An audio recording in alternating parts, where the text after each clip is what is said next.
cara menerjemahkan bahasa Arab ke bahasa Indonesia.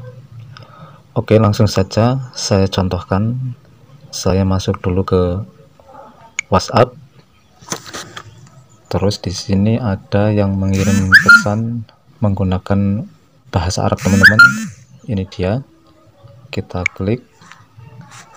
Nah, untuk teman-teman menerjemahkan bahasa Arab ini caranya sangat mudah, teman-teman. Teman-teman tinggal tekan dan tahan, terus kita pilih di sini yang ada titik 3 di kanan atas ini, terus teman-teman salin dan teman-teman klik lagi di kolom komentar ini dan kita geser ini, terus teman-teman klik lagi ini terjemahan. Nah, di sini teman-teman kalau belum seperti ini, teman-teman bisa mengubahnya. Misal kalau di sini kan kita klik mau Inggris ke Arab. Nah, kalau ingin Indonesia ke Arab, teman-teman tinggal klik terus pilih Indonesia. Begitu juga di bagian sini.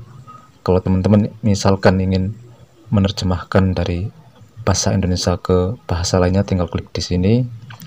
Nah, karena saya ingin menerjemahkan bahasa Arab ke bahasa Indonesia, kita klik di sini, kita ubah Arab ke Indonesia.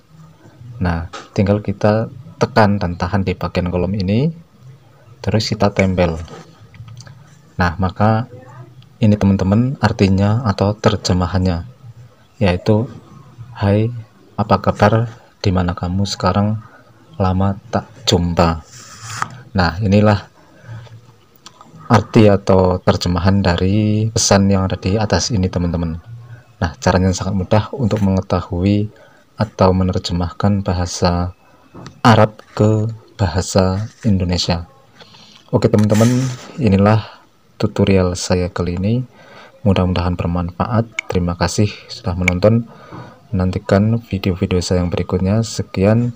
Wassalamualaikum warahmatullahi wabarakatuh. Bye-bye.